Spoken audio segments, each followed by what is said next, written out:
Radio Publique Africaine.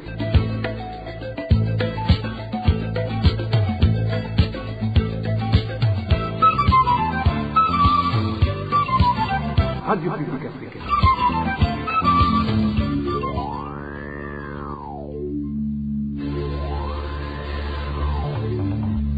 C'est le moment de suivre le journal parlé en français. À la présentation, Nadège Ilakose. Nous sommes le mercredi 30 avril 2025. Bienvenue dans ce journal de la RPA dont voici les titres. Les cas de meurtre continuent d'augmenter dans le pays. Dans 2 jours seulement, 3 personnes ont été tuées dans les provinces de Bururi et Bubanza. Même ce mercredi, la police tanzanienne a perturbé la sécurité des réfugiés burundais dans le camp de Nyarugusu en Tanzanie. Ces derniers sont traumatisés par la peur qui règne dans ce camp depuis ce mardi. Et dans le mini-magazine au cœur de la société, nous vous parlerons de la situation des fonctionnaires burundais à la veille de la célébration de la Journée internationale du travail et des travailleurs. C'était pour le sommaire, tout de suite le développement de ces titres.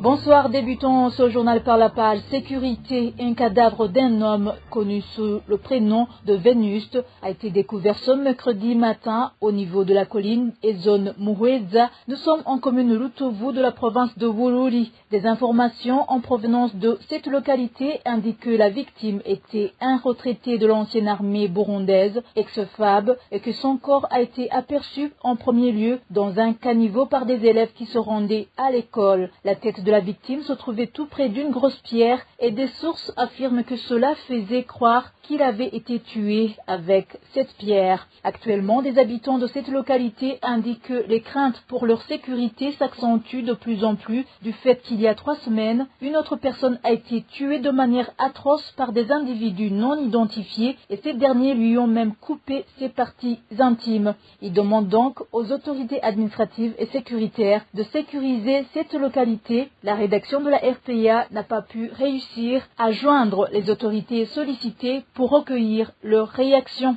Toujours en parlant sécurité, 2 policiers connus sous le nom d'Egide et Kilenge ainsi qu'une fille prénommée Léa ont perdu la vie dans la nuit de ce mardi en province de Bubanza. Selon nos informations, le policier surnommé Kilenge a abattu son compagnon d'armes, le prénommé Egide, à cause d'une relation qu'il entretenait avec Léa alors qu'il se préparait à se marier bientôt. Ces mêmes informations font savoir que le policier Kilenge est venu abattre son ami Egide et sa fiancée Léa, qui se trouvaient ensemble dans un bar dénommé New Star et où Léa travaillait également comme serveuse. Les 2 policiers, en l'occurrence Kilenge et Egide, étaient tous des agents de transmission du commissaire provincial de Bubanza. Parlons réfugiés burundais, certains policiers tanzaniens se sont rendus encore une fois au camp de Nyarugusu situé en Tanzanie et ont pillé des marchandises dans des boutiques appartenant aux réfugiés ce mercredi. Ces derniers font savoir qu'ils sont très étonnés du fait que les responsables de la police et ceux du camp ne se sont pas encore exprimés sur les événements de ce mardi. Ce réfugié indique qu'ils sont rongés par la peur jusqu'à présent. Ce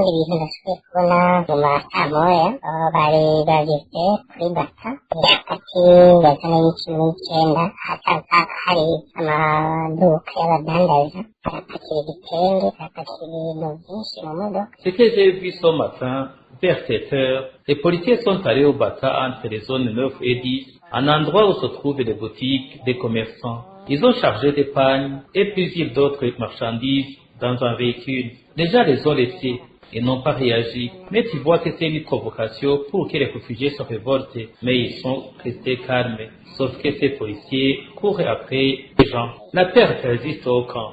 Aucune autorité ne sait déjà s'exprimer. Que ce soit le responsable du camp de Nyarugusu, Siasa Majenje n'a pas tranquillisé des gens. Mais le responsable de la police chargé de la sécurité ici, et même ceux du gouvernement tanzanien, ainsi que celui qui est chargé des questions des réfugiés, ils n'ont rien dit sur ce qu'ils veulent faire aux réfugiés burundais. C'est vraiment désolant de voir des personnes qui ne sont pas en tenue policière et des policiers tirent des barres aux réfugiés. Autre chose, c'est que les documents de statut de réfugié et d'autres documents utilisés pour bénéficier de la ratio ont été importés par les personnes qui ont démoli les maisons des gens qui avaient enfouis. On ne sait pas pourquoi ils les ont pris et ce qu'ils comptent faire. biragaragara barabomoza amazu bagatangira abasubasi mu mazu ibyo bagenda gutwara imyandiko hamwe n'amaprofi y'impunzi bamwe bagenda babijyanye urumva ko ibitabuzi icyatumye babikora nico agamije. Ce mardi, un réfugié burundais de ce camp de Nyarugusu a été tué par balle tirée par les policiers tanzaniens. Plus de 3 autres blessés et plusieurs autres réfugiés ont été arrêtés et conduits à l'extérieur du camp dans un cachot situé à Makere. La rédaction de la RPA n'a pas encore réussi à joindre Tobias Andengenye, gouverneur de la province de Kigoma, où se situe le camp de Nyarugusu, pour recueillir sa réaction.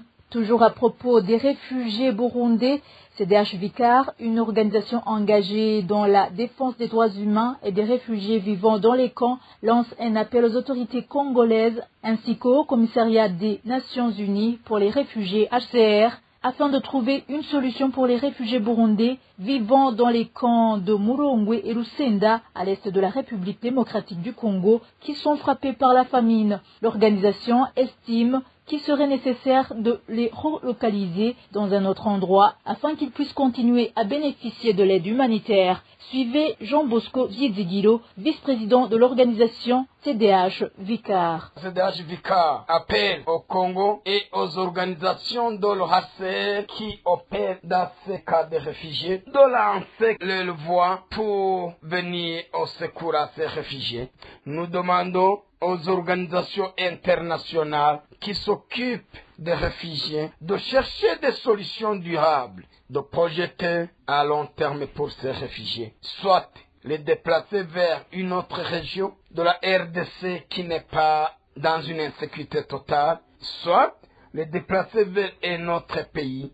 Si ce n'est pas le cas, nous allons assister au drame. 15 réfugiés burundais vivant dans les camps de Murongwe et de Lusenda, à l'est de la République démocratique du Congo, ont perdu la vie à cause de la famine. Ces décès surviennent après l'arrêt des aides humanitaires suspendues par les organisations caritatives en raison de l'insécurité qui règne dans la région. Dans un instant, la page Droits de l'homme. En page Droits de l'homme, les journalistes doivent savoir que leurs droits s'achèvent là où débutent ceux des autres citoyens. Telle est la réponse donnée par la patronne du Conseil national de la communication au Burundi. C'était ce mardi lors d'une conférence de presse. Espérance Daïdzeye répondait à la question de savoir la position de cette institution par rapport aux journalistes de la radio Wonesha FM. Willy Kwizera, malmené dans l'exercice de ses fonctions dans les enceintes de l'Université du Burundi. La présidente du CNC a également insisté sur le fait que non seulement son conseil n'était pas au courant de cette agression, mais également la détention d'une carte de presse ne suffit pas pour garantir la sécurité d'un journaliste sur terrain. Suivez. Tout d'abord, je voudrais préciser que le Conseil national de la communication n'a pas été saisi pour ce cas de ce journaliste de la radio Wonesha FM. Le CNC a appris par les réseaux sociaux qu'il y a un journaliste de la radio Wonesha FM qui a été en difficulté à l'Université du Burundi. Nous avons été étonnés parce qu'en réalité, nous sommes en bonne relation avec les responsables de la radio Wonesha. Donc, moi, je ne comprends pas pourquoi la radio Wonesha n'a pas saisi le CNC. Et nous saisissons cette occasion pour interpeller les journalistes qu'il n'y a pas d'assaut contre la presse. Il faut que les choses s'appellent comme elles sont. Mais s'il y a une situation, un problème d'un journaliste qui est sur le terrain, que le CNC soit saisi et que nous puissions enquêter sur la situation, que nous puissions intervenir à temps. Sinon, la liberté de la presse au Burundi est garantie. On démontre le nombre de médias qui naissent par jour. Qui fonderait son média ou sa radio ou sa télévision dans un pays où il n'y a pas de liberté de la presse. Si le journaliste a sa carte de presse et qu'il fasse preuve de prudence et de professionnalisme, je suis convaincu qu'il n'y aura pas de problème dans la collecte de l'information. Mais pourquoi cette prudence alors qu'il dispose de cette carte qui décline son identité? Oui, la carte de presse, j'en conviens, la carte de presse est une carte d'identité pour un journaliste, mais ce n'est pas la condition sine qua non pour que le journaliste puisse avoir accès à l'information. Il faut que le journaliste aussi, à côté de la carte de presse, puisse adopter un comportement qui crée confiance avec ses interlocuteurs, un comportement qui ne porte pas préjudice à son action de recherche de l'information. Même si la présidente du CNC nie avoir été mise au courant de la situation de détresse endurée par ce journaliste, la direction de la radio Bonesha FM, elle, fait savoir qu'il a informé ce conseil dans la fraîcheur des faits par le biais de son secrétaire général en la personne de Chanel Sabimbona. Du côté de l'Université du Burundi, théâtre de cette séquestration, ils disent avoir appris avec consternation les développements médiatiques sur un journaliste de la radio Bonesha FM qui aurait été maltraité par les étudiants du dit campus. Dans un communiqué sorti ce 29 avril, la direction de l'Université du Burundi dit ne disposer d'aucun élément permettant de confirmer ces faits médiatisés. Odas Manirambona, rédacteur de la dite université, s'est également dit étonné de ne pas avoir été contacté à l'avance de la venue de ce journaliste.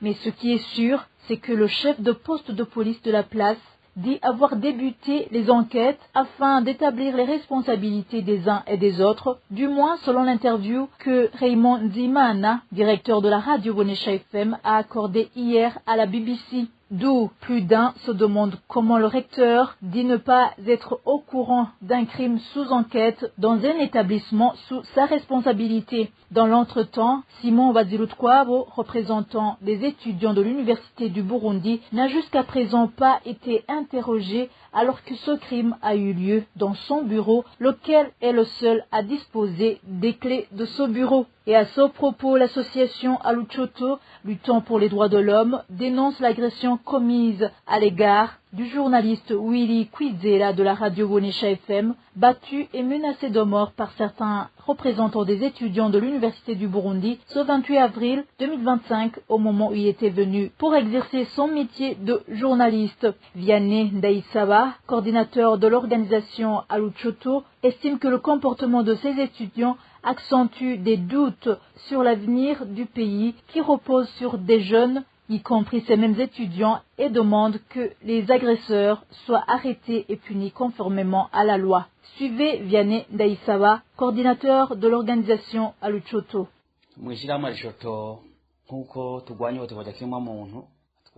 Dans l'association Alishoto, puisque nous luttons contre la torture, nous sommes attristés et nous condamnons l'agression commise à l'égard du journaliste Willy Kwizera de la radio Bonesha FM à l'Université du Burundi au campus Mutanga. Nous condamnons cet acte de barbarie éprouvé par ce journaliste parce que c'est un crime qui porte atteinte aux droits de l'homme. Nous sommes choqués par ce comportement des étudiants de l'Université du Burundi. Les futurs leaders du pays qui osent arrêter un journaliste en mission de travail le conduisent de force dans les bureaux pour le torturer et le faire signer un engagement imposé. Nous déplorons ces faits vu que les étudiants de l'université, ce sont eux l'image du Burundi, les leaders d'aujourd'hui et de demain pour notre pays. C'est scandaleux d'avoir cette jeunesse qui agresse les gens. Imaginons si un jour ils seront parmi les décideurs du pays, comment ils vont diriger. C'est la raison pour laquelle notre Burundi a des problèmes et notre pays a besoin d'être éduqué. Nous condamnons cette violence et nous demandons aux autorités compétentes de le protéger et de supprimer tout ce qu'il a été forcé de signer. Nous exigeons que les agresseurs soient arrêtés, traduits en justice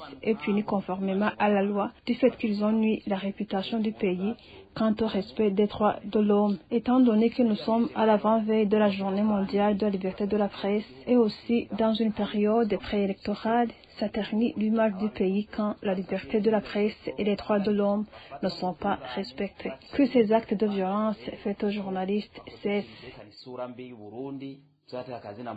La Belgique devrait exiger des conditions au gouvernement burundais à remplir avant de réaliser toute promesse de soutien au Burundi. Recommandation émise par 20 organisations de la société civile burundaise à travers un communiqué conjoint sorti ce 29 avril suite au discours prononcé par le vice-premier ministre de la Belgique, Maxime Prévost, lors de sa visite au Burundi le 26 avril 2025. Maître Armel Nyongere, président de l'organisation ACAT Burundi, qui a représenté les autres organisations signataires, nous explique le motif de ce communiqué et ce que ces organisations ont demandé à la Belgique. Ce communiqué est né d'un engagement collectif et d'une prise de conscience face aux propos choquants du vice-premier ministre belge et ministre de la coopération, Maxime Prévost, qui a publiquement soutenu un régime accusé de crimes contre l'humanité. Nous l'avons rédigé par devoir de mémoire, par solidarité avec les victimes et les familles, et par fidélité à nos principes de justice, de vérité et de dignité humaine. Le message central est clair. Aucune coopération ne peut être engagée avec le Burundi sans conditions claires et fermes sur les droits humains, l'état de droit et la fait de l'impunité. Nous insistons également sur le fait que la Belgique devrait jouer un rôle constructif en favorisant un dialogue inclusif avec tous les protagonistes de la crise burundaise, y compris les exilés politiques, la société civile et l'opposition réprimée. Cette solution passe inévitablement par le rétablissement de l'accord d'Arusha pour la paix et la réconciliation, fondement de la stabilité institutionnelle du pays. Ce que nous demandons à la Belgique avant tout soutien, nous appelons la Belgique à faire preuve de cohérence morale et politique et ne peut se dire défenseur des droits humains tout en collaborant avec un régime répressif sans exiger la libération immédiate de tous les prisonniers politiques et d'opinion, la fin de l'armement de la milice Imbonerakure et l'arrêt des formations paramilitaires dans les écoles, l'application des décisions de justice des juridictions régionales, notamment de la Cour de la communauté de l'Afrique de l'Est sur le 3e mandat, l'ouverture d'un véritable espace civique et politique indispensable avant les élections, le démantèlement de toute collaboration avec les FDLR qui ont commis le génocide contre les Tutsis au Rwanda en 1994, rétablissement d'un mécanisme d'enquête indépendant sur les crimes commis depuis 2015 en coopération avec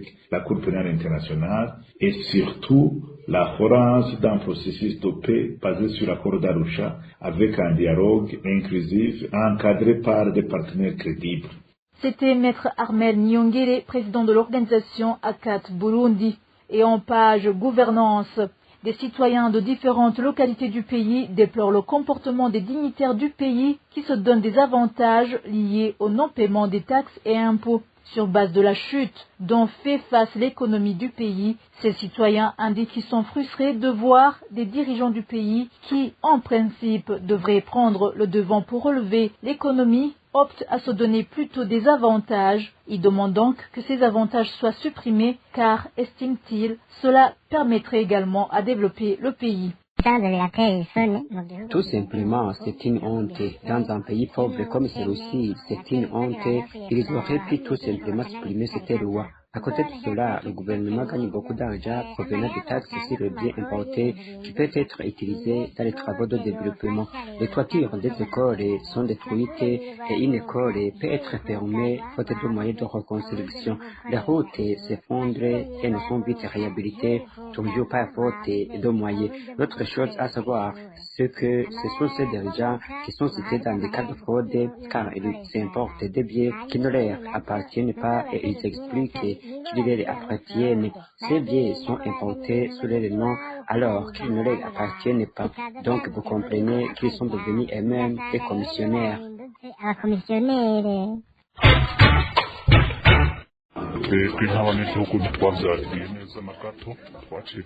Nous, le peuple, on n'a pas apprécié le comportement de nos autorités car nous pensions qu'ils nous représentent, mais nous avons découvert qu'ils se représentent eux-mêmes ainsi que leurs familles.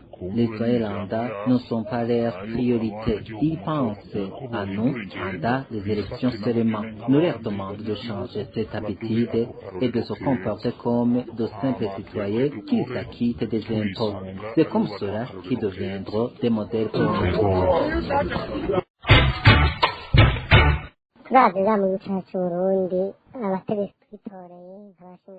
Si on regarde notre pays, le Burundi, les dirigeants que nous avons élus, comme les parlementaires, les sénateurs et même les ministres qui composent le gouvernement du Burundi, et qu'on compare le contexte actuel du pays et les avantages qu'ils se donnent, c'est vraiment honteux. Il est normal d'entendre qu'ils achètent un véhicule qui pourrait être utilisé par une famille, mais maintenant, ils importent des marchandises sans payer de taxes. Ils sont bien rémunérés et ne se soucient jamais du citoyen lambda qui fait face à la misère. Ce sont eux qui doivent assurer la pérennité de l'économie du pays. Ces choses sont honteuses et devraient être stoppées. Ils veillent à leurs propres intérêts et non à ceux des citoyens ordinaires. Ils continuent à profiter de nous et on dirait qu'ils se représentent eux-mêmes.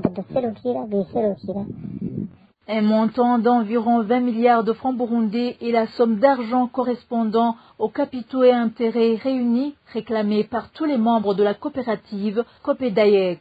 Une somme importante qui a attiré l'attention des services nationaux de renseignement et ces derniers ont opté à la protection du numéro 1 de la coopérative au lieu de le mettre à la disposition de la justice. Clovis Nyonzima nous fait le point.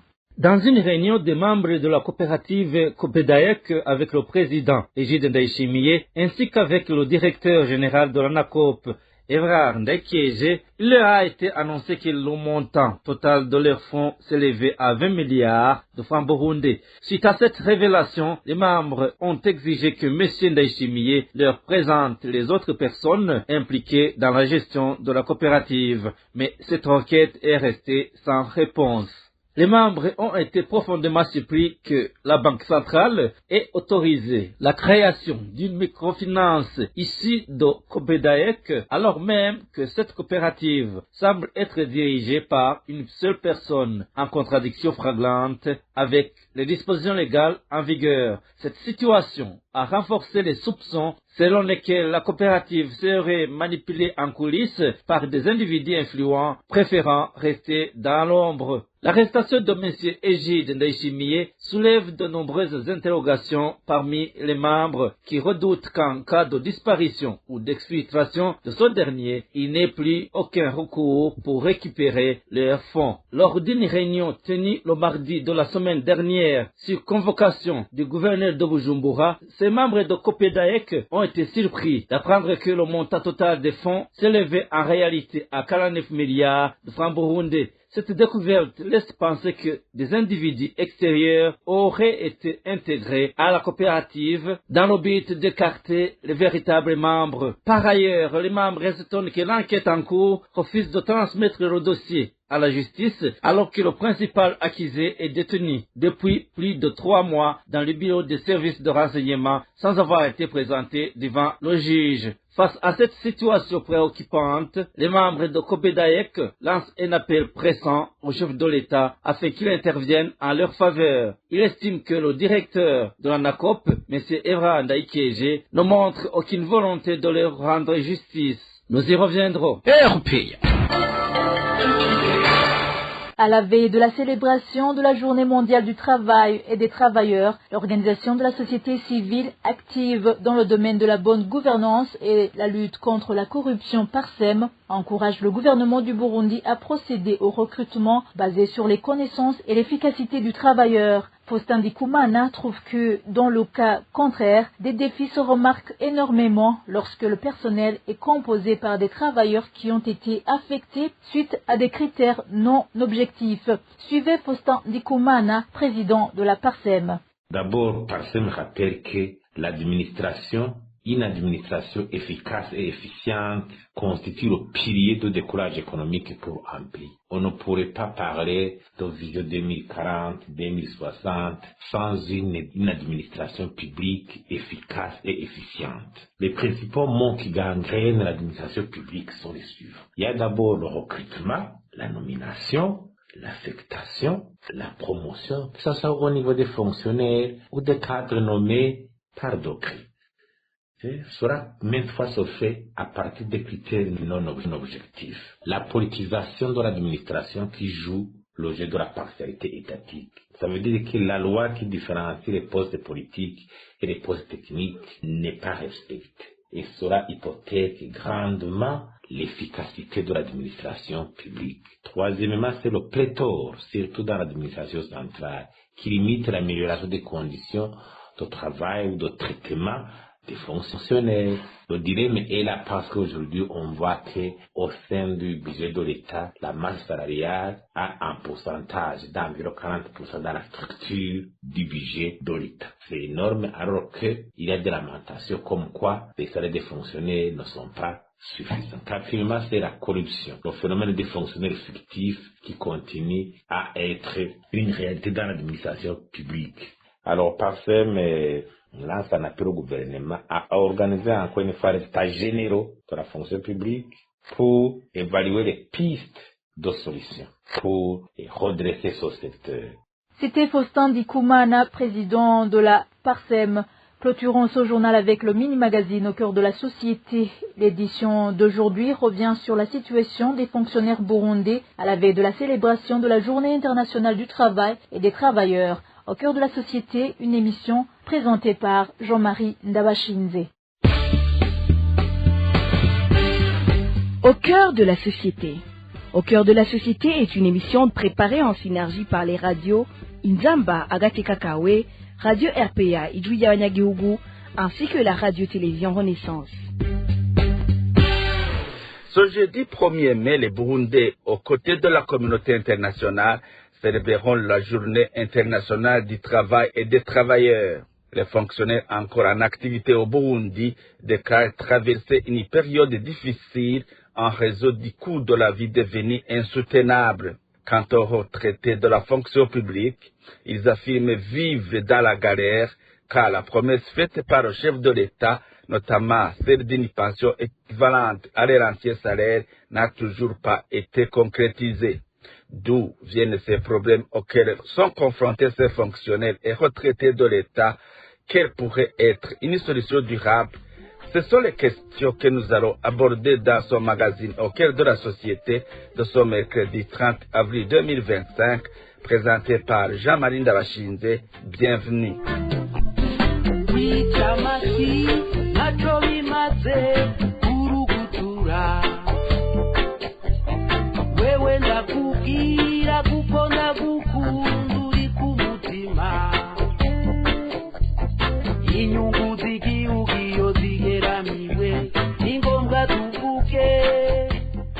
La fête du travail de cette année 2025 trouve les travailleurs burundais, en particulier les fonctionnaires, dans une extrême précarité. Certains d'entre eux, interrogés par la synergie des médias, affirment que leur salaire ne leur permet plus de subvenir à leurs besoins. Selon eux, les prix ne cessent d'augmenter alors que les salaires, eux, stagnent. Certains ajoutent que la situation s'est détériorée sous le régime du président Evariste Ndayishimiye. Écoutons quelques fonctionnaires qui se sont confiés à nos confrères de la radio RPA. Le salaire ne cadre pas avec la cherté de la vie. Le salaire ne peut pas combler les besoins des fonctionnaires. Donc, ne peut pas joindre les deux du mois, que ce soit le logement, le déplacement, les soins de santé, donc l'alimentation, sont revus à la hausse.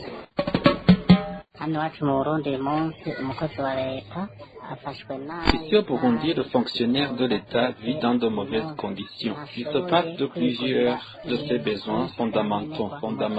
Le fonctionnaire de l'État ne peut pas satisfaire les besoins de sa famille. Il ne peut pas avoir de quoi nourrir la famille 3 fois par jour. Vraiment, la montée des prix des denrées a fait reculer le fonctionnaire. Depuis le début du régime Ndayishimiye, la situation économique s'est détériorée considérablement. C'est comme une malédiction pour le pays. Donc, la fête de demain est un événement pour nous. Ibintu ku masoko byaraduze, agashahara ntikigeze kavaho kari. L'on a assisté à la flambée des prix de toutes les denrées de première nécessité. Le loyer a également monté vertigineusement, mais les salaires restent les mêmes. Le fonctionnaire de l'État vit dans un calvaire et ça a des répercussions sur lui, sa famille, mais aussi sur le gouvernement, puisque les conditions qu'il vit ne lui permettent pas de travailler avec assiduité.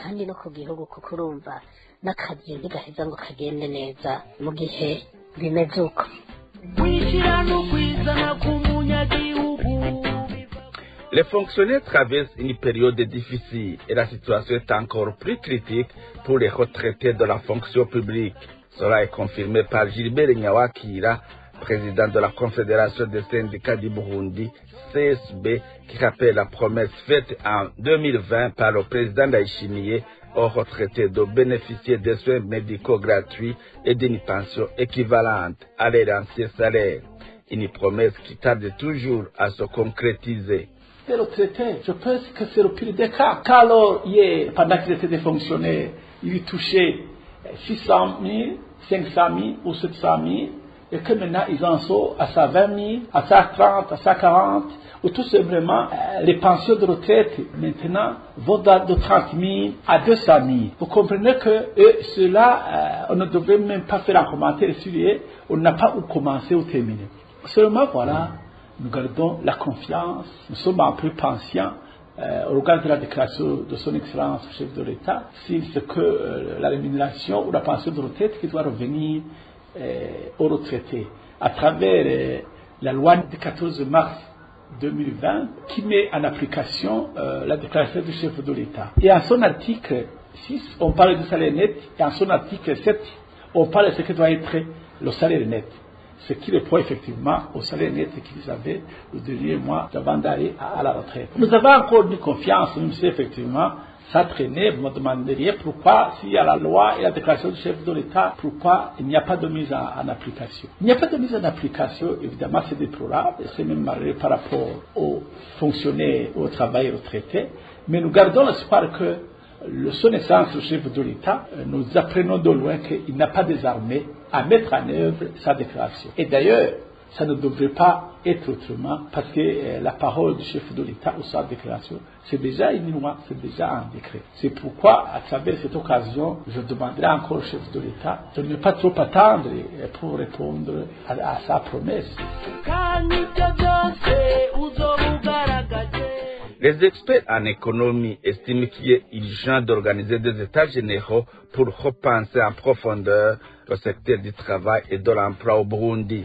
Faustin Ndikumana, directeur de l'organisation PACSEM, affirme que de telles réflexions permettraient d'éviter que ce secteur ne devienne un frein au développement du pays et à la réalisation de la vision du Burundi en 2040 et 2060.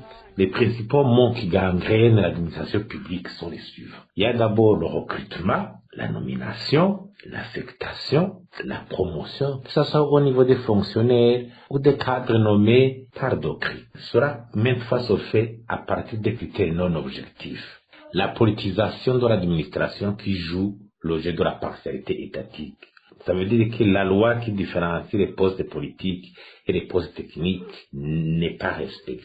Et cela hypothèque grandement l'efficacité de l'administration publique. Troisièmement, c'est le pléthore, surtout dans l'administration centrale, qui limite l'amélioration des conditions de travail ou de traitement des fonctionnaires, que ce soit au niveau salarial, que ce soit au niveau des conditions de vie dans les retraites. Le dilemme est là parce qu'aujourd'hui, on voit que au sein du budget de l'État, la masse salariale a un pourcentage d'environ 40% dans la structure du budget de l'État.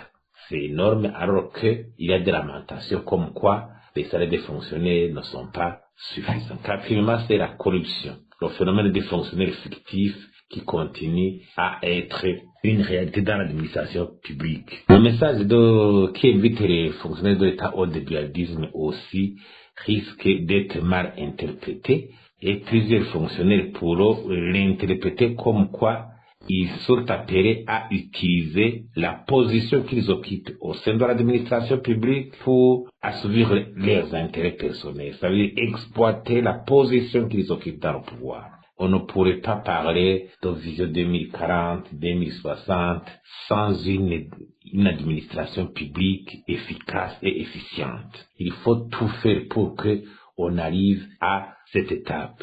Alors, PACSEM lance un appel au gouvernement à organiser encore une fois les états généraux de la fonction publique pour évaluer les pistes de solutions pour redresser ce secteur qui se base sur les initiatives du passé qui sont restées les mortes.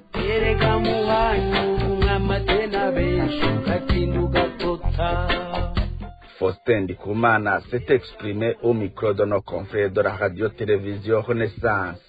Vous venez de l'entendre avec moi que la solution durable réside dans un dialogue inclusif entre toutes les parties prenantes dans le secteur du travail.